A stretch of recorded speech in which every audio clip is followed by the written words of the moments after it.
Good morning students. आज हम कक्षा 9वीं विषय राजनीति विज्ञान अध्याय 4 जेंडर समानता और महिला अधिकार पढ़ेंगे। ठीक है, तो इस अध्याय को हम आज आगे से पढ़ेंगे। आज हम पढ़ेंगे यौन उत्पीड़न और छेड़छाड़, है ना, तथा इन्हें रोकने के उपाय। ठीक है, यौन उत्पीड़न और छेड़छाड़ के संबंध में पढ़ेंगे और उसे रोकने के कौन कौन से उपाय किए जा सकते हैं, है ना, किए जा रहे हैं पढ़ेंगे।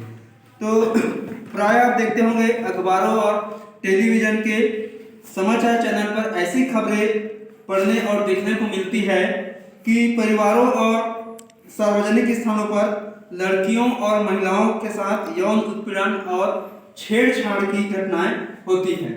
तो ऐसी घटनाओं में कई परिवारों के पुरुष, लड़के, लड़कियों के परिचित या दूर के रिश्तेदार और कई अनजान लोग शामिल होते हैं। तो यौन उत्पीड़न और छेड़छाड़ में लड़कियों के साथ जोर जबरदस्ती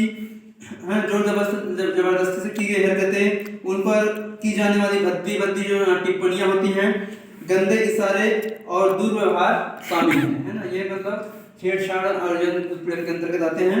तो यौन उत्पीड़न और छेड़छाड़ कानूनी रूप से ये दंडनीय अपराध है, जिनके साबित होने पर दंड दिया जा सकता है ना, मतलब इनके साबित होने पर दंड दिया जाता है। लड़कियों को ऐसे किसी भी अपराध को किसी दबाव की वजह से चुपचाप सहन नहीं करना चाहिए। उन्हें अपने माता पिता, बड़े भाई बहन हैं, शिक्षिकाएं हैं, है ना, या किसी समझदार और विश्वास पात्र जो लोग होते हैं उनसे आपस में बात करनी चाहिए।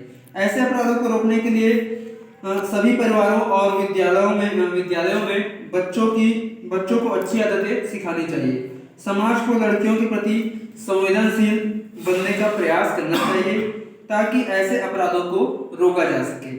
ऐसा करना सभी की सामाजिक जिम्मेदारी है, क्योंकि ऐसे अपराधों से न सिर्फ संबंधित लड़कियों के सम्मान और गरिमा को ठेस पहुंचती है, बल्कि सारे समाज का भी इससे अपमान होता है।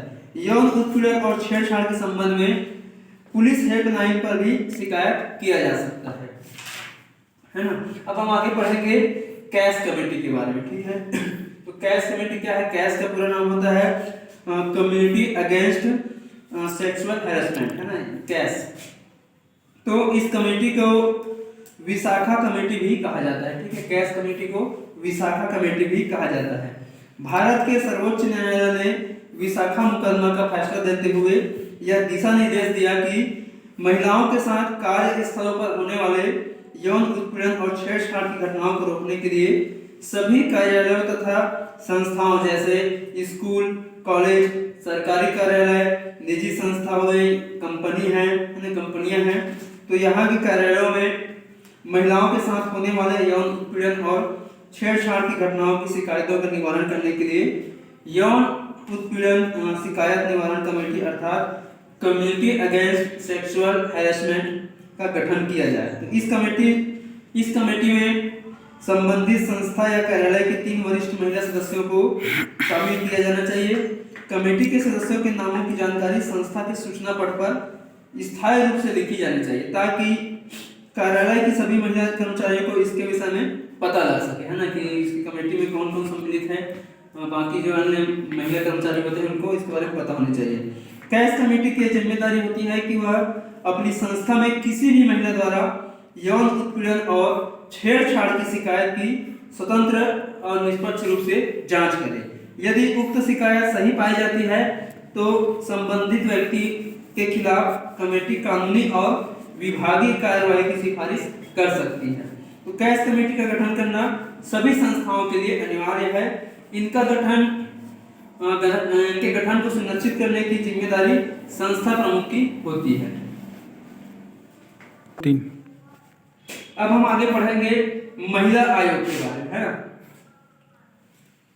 3 तो इस अध्याय के विभिन्न हिस्सों में हमने जेंडर शब्द तथा लिंग भेद के विषय में अपनी समझ बनाने की कोशिश की है।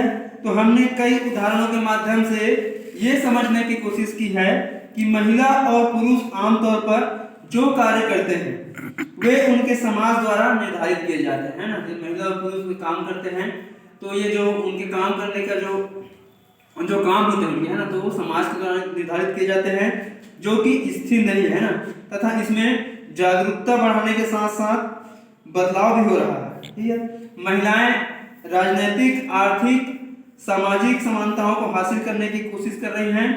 तो समानता का विचार लोकतंत्र का सबसे महत्वपूर्ण आधार है।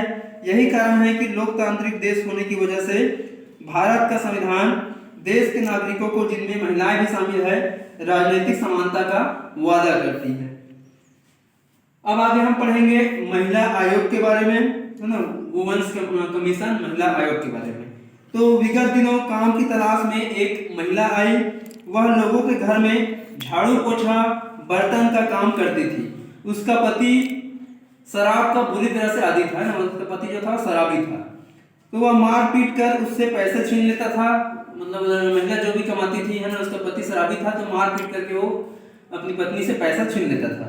रात में शराब पी कर आता था और अक्सर अकारण अपनी पत्नी की बेरहमी से पिटाई करता था। एक दिन उसके मार खाए चेहरे को देख करके मैंने पूछा, है ना, कि तुम इस मारपीट का विरोध क्यों नहीं करते? तब उसने एक बेजान सी दलील दिया, है ना, कि मैं क्या कर सकती हूँ, मैं तो केवल एक महिला हूँ, मेरी कौन सुनेगा, है ना, मैं एक महिला हूँ, मेरी कौन सुनेगा। तो इस तरह की बहुत सी महिलाएं होती हैं जो अनेक कष्टों को झेल रही हैं और उन्हें न्याय के लिए महिला पुलिस थानों, न्यायालय या मानवाधिकार आयोग जो होते हैं उनमें जाने में इनको झिझक होती है ना, क्योंकि ये सोच लेते हैं कि हम क्या कर सकते हैं, हम महिला हैं। तो इसलिए विशेष तौर पर महिलाओं की समस्याओं को निपटाने के लिए महिला आयोग का गठन राष्ट्रीय और राज्य स्तर पर किया गया है। महिला आयोग सभी महिलाओं को जागरूक करने के लिए तथा महिलाओं से संबंधित कानूनों की जानकारी देने के लिए जगह जगह अनेक प्रकार के विभिन्न कार्यक्रम का आयोजन करती है। तो एक बार एक शिक्षिका महिला आयोग द्वारा शाला में आयोजित कार्यक्रम में शामिल हुई।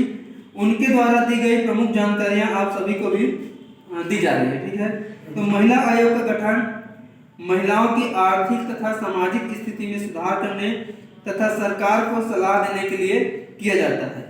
महिला आयोग महिलाओं को संवैधानिक तथा कानूनी संरक्षण दिलाने, बंदी महिलाओं की स्थिति की जांच करने, महिलाओं में आत्मविश्वास तथा आत्मरक्षा बढ़ाने के लिए कार्य करता है, उसमें आत्मनिर्भरता बढ़ाने के लिए कार्य करता है। राष्ट्रीय महिला आयोग बाल विवाह रोकने, अनाथ महिलाओं, विधवाओं और तलाकशुदा महिलाओं के निर्वहन के लिए आर्थिक सहायता दिलाने, कन्या भ्रूण हत्या को रोकने, अल्पसंख्यक तथा पिछड़ी जाति की महिलाओं के उत्थान के लिए प्रयास करता है। तो साथ ही यह महिलाओं को शोषण और अन्याय के विरुद्ध लड़ने के लिए जागरूक भी करता है। ठीक है, तो ये हो गया महिला आयोग के बारे में। ठीक है, तो ठीक है डियर स्टूडेंट्स, ये अध्याय यहीं पे समाप्त होता है। हम आपको अगले वीडियो में नया अध्याय पढ़ाएंगे। Thank you.